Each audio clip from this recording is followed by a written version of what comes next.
ಎಲ್ಲರಿಗೂ ನಮಸ್ಕಾರ. ನಾನು ನಿಮ್ಮ ಪ್ರೀತಿಯ ನಮ್ಮ ಋಷಿ ಒಳಿತು ಮಾಡೋ ಮನುಷ್ಯ ಗೀತರಚನೆಕಾರ.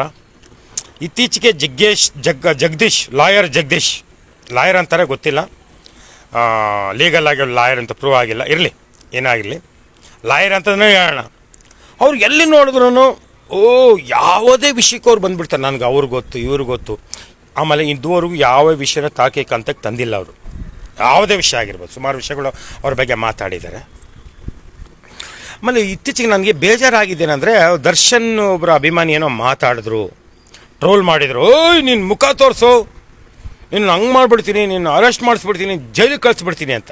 ಅದು ನಾನೇ, ನಿನ್ನನ್ನು ಟ್ರೋಲ್ ಮಾಡಿದ್ದು ನಾನೇಪ್ಪ, ಜಗದೀಶ, ಲಾಯರ್ ಜಗದೀಶ ನಾನೇ. ನಿನ್ನ ತಾಕತ್ತಿದ್ರೆ, ನಿಮ್ಮ ಅಪ್ಪನ ಮಗನೇ ನೀನು ಆಗಿದ್ದರೆ ನನ್ನನ್ನು ಅರೆಸ್ಟ್ ಮಾಡಿಸು. ಸುಮ್ಮನೆ ಗಾಳಿಯಲ್ಲಿ ಗುಂಡ ಆರಿಸ್ಬಿಟ್ಟು ಬೇರೆಯವ್ರಿಗೆ ಭಯ ಬೀಳಿಸೋದು, ಅದೆಲ್ಲ ಕೆಲವ್ರು ಕಾನೂನು ಗೊತ್ತಿರಲ್ಲ. ಬದನೆಕಾಯಿ ಬೋಳಿ ಮಗನೇ, ನಿನಗೆ ಕಾನೂನು ಏನೂ ಗೊತ್ತಿಲ್ಲ. ನೀನು ದರ್ಶನ್ ಬಗ್ಗೆ ಅಷ್ಟು ಮಾತಾಡಿದೆ, ಕಲ್ಪಬಲ್ ಹೋಮಸೈಡ್ ನೀನು ಮಾತಾಡಿಲ್ಲ. ಇರಲಿ, ಅದು ಬೇಡ, ಅದೆಲ್ಲ ವಿಷಯ, ದೊಡ್ಡ ವಿಷಯ, ಅದು ಮಾತಾಡೋದು ಬೇಡ. ನಾನು ದರ್ಶನ್ ವಿಷಯವಾಗಿ ನೀನು ಮಾತಾಡೋದಕ್ಕೆ ನಾನೇ ಟ್ರೋಲ್ ಮಾಡಿದ್ದು. ನಿಮ್ಮ ಅಪ್ಪನಿಗೆ ಹುಟ್ಟಿದರೆ, ನೀನು ಒಬ್ಬನೇ ಕರೆಕ್ಟಾಗಿ ನಿಮ್ಮ ಅಪ್ಪನಿಗೆ ಹುಟ್ಟಿದರೆ ನೀನು ನನ್ನ ಟ್ರೋಲ್ ಮಾಡ. ಸಾರಿ, ಟ್ರೋಲ್ ಅಲ್ಲ, ನನ್ನ ಅರೆಸ್ಟ್ ಮಾಡಿಸು. ಇಷ್ಟಕ್ಕೂ ಅರೆಸ್ಟ್ ಮಾಡ್ಸೋಕ್ಕಾಗಲ್ಲ ನಿನ್ನ ಕೈಲಿ. ಇಷ್ಟಕ್ಕೆ ನನ್ನ ಪ್ರಕಾರ ಕಾನೂನಲ್ಲಿ ಇದನ್ನೆಲ್ಲ ಎಕ್ಸ್ಕ್ಯೂಸ್ ಮಾಡಿಬಿಡ್ತಾರೆ. ಇನ್ನೂ ಜೋರಾಗಿ ಮಾತಾಡ್ತೀನಿ. ಜಗದೀಶ ಬೋಳಿ ಮಗನೇ, ನಿನ್ನನ್ನು ಮರ್ಡರ್ ಮಾಡ್ತೀನೋ, ಗ್ಯಾರಂಟಿ ನಿನ್ನ ಮರ್ಡರ್ ಮಾಡ್ತೀನಿ ನಾನು. ಇದು ಅಟೆಂಪ್ಟ್ ಟು ಮರ್ಡರ್. ಇದು ನಮ್ಮ ಜೀವ ಬೆದರಿಕೆ ಕೊಟ್ಟಿದೆ ಅಂತ. ಇದಕ್ಕೆ ಶಿಕ್ಷೆ, ಇದಕ್ಕೂ ಅರೆಸ್ಟ್ ಇದೆಯೋ ಗೊತ್ತಿಲ್ಲ, ಇದಕ್ಕೂ ಅರೆಸ್ಟ್ ಇಲ್ಲ ಅನಿಸುತ್ತೆ.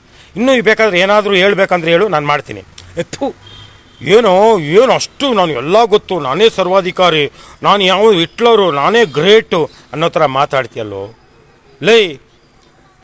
ಫೈನಲ್ ಒಂದು ಚಾಲೆಂಜ್. ನನ್ನ ನಂಬರ್ 9900466716. ನನ್ನ ಹೆಸರು ಋಷಿ ಅಂತ. ಒಳಿತು ಮಾಡೋ ಮನುಷ್ಯ, ನೀ ಇರೋದು ಮುರಿಸ ಗೀತೆ ಬರೆದವನು. ನಾನು ಮಾತಾಡಬಾರ್ದು ಅಂದ್ಕೊಂಡೆ. ಆದ್ರೆ ಯಾಕೆ ಇಷ್ಟು ನಿನ್ನ ಭಯ ಬೀಳ್ತಾರಲ್ಲ ಜನ, ಇಷ್ಟು ಎಲ್ಲರ ಬಗ್ಗೆ ಮಾತಾಡ್ತೀಯ, ಅವ್ರ ಬಗ್ಗೆ ಮಾತಾಡ್ತೀಯ, ಇವ್ರ ಬಗ್ಗೆ ಮಾತಾಡ್ತೀಯ, ಎಲ್ಲ ಗೊತ್ತು ಅಂತ ಮಾತಾಡ್ತೀಯ. ಅದು ಯಾವುದಕ್ಕೂ ತಾರ್ಕಿಕ ಅಂತ ಕೊಟ್ಟಿಲ್ಲ. ನಿನಗೆ ನಿಮ್ಮ ಅಪ್ಪನಿಗೆ ಹುಟ್ಟಿದ್ರೆ, ನಿನಗೆ ಗಂಡಸಾಗಿದ್ರೆ ನೀನು ನನ್ನನ್ನು ಅರೆಸ್ಟ್